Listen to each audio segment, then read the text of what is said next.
Hello everybody. Welcome to my first official YouTube video, Anatomy of a Food Label 101, Part 1. I'm your host and creator of Concierge Fitness, John Schwenker.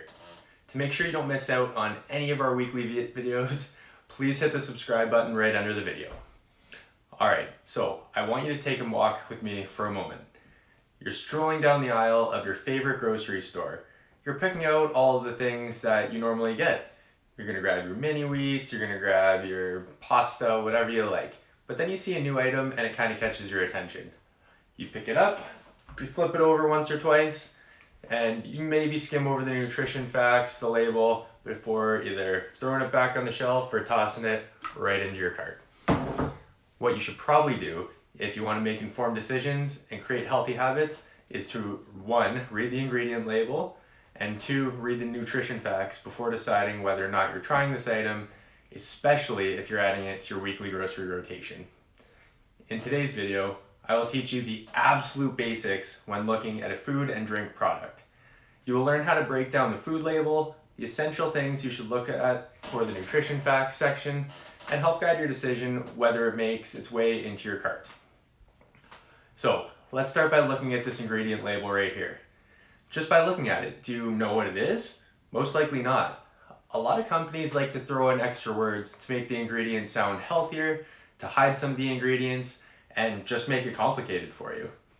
We're going to start with an Italian favorite that was an absolute staple in my grandma's house. Pasta. I'm a big fan. I'll explain why it's only a cheat meal for me, but the fact that it's a favorite speaks for itself. A good pasta is definitely the best. So let's quickly scroll down the ingredient list, which is right down here, keeping a few principles in mind. As you can see, there are 5 ingredients on top of the list. Our first principle is the ingredients are in the order of the quantity from highest to lowest. So with our pasta, the main ingredient is durum wheat semolina and the lowest is folic acid. Principle 2. When quickly scanning a food label, normally pay attention to the first 1 to 3 ingredients because again, the highest quantity makes up what's on there. Some have 10 plus ingredients for different things that you're eating, and going through product by product would kind of make it pretty difficult. Principle 3, beware of hidden sugars. There aren't many universal truths I have for nutrition recommendations because while science changes daily, weekly, monthly, it changes all the time, but it's safe to say avoiding excess sugar is a good idea. So, just so you have an idea, there are actually 56 ways a sugar can be listed on a food label. Yikes. So, looking back at our food label, we don't have to worry about any added sugars here. With some of the more processed tomato sauces, you might have to look for it. It is a common addition. Some of the most common names for the 56 sugars include rice syrup, brown sugar, dextrose, corn syrup, cane juice, high fructose corn syrup. Principle number 4, if you can't pronounce most of the items on the list, probably isn't good for you. If you haven't seen most of these words since grade 12 chemistry, they probably belong in a lab and not in your cart. Let's keep them there. Words like this are commonly additives, preservatives, artificial ingredients. It's generally a good idea to keep these to a minimum in your daily diet. And finally, principle 5, if the label is longer than a chapter of Tolstoy's War and Peace, it's probably not good for you. Of course, there are definitely exceptions. If you're looking at ingredients for some type of salsa, for example, there are 15 types of veggies in there, enjoy. For this principle, it normally goes hand in hand with principle number 4. A laundry list of artificial ingredients is generally something you want to pass on. I knew I just threw a lot at you there for ingredients, and like I said, I want to keep it as simple as I can right now. And just to be clear, you're not going to be using every single principle for every single food product, but now at least you're armed against what most foods you will see in the grocery store are.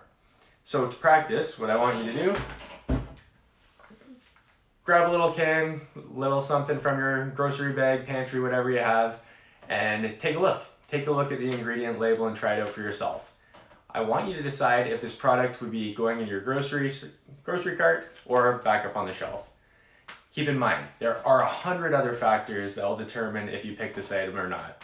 Is it for your children? Is it going to be a treat or a daily item? Does it contain any allergies that you have? This is a very subjective experiment and there are absolutely no wrong answers. Everybody is different.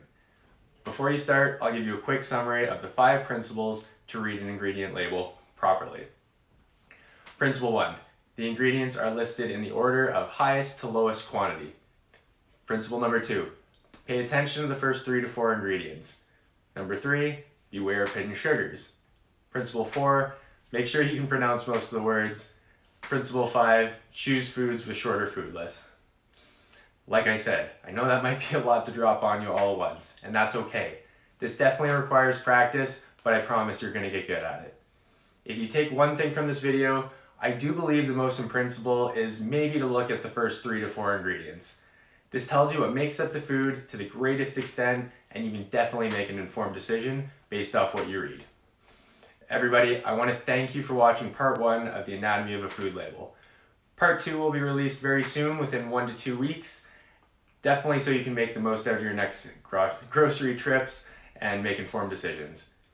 If you enjoyed this video today, please hit the like button under the video. If you have any questions or comments, please post below. Also, for more information, check out my website, conciergefitness.ca, or look me up on Instagram @conciergefitness. Thank you for joining me, and I look forward to posting my next video.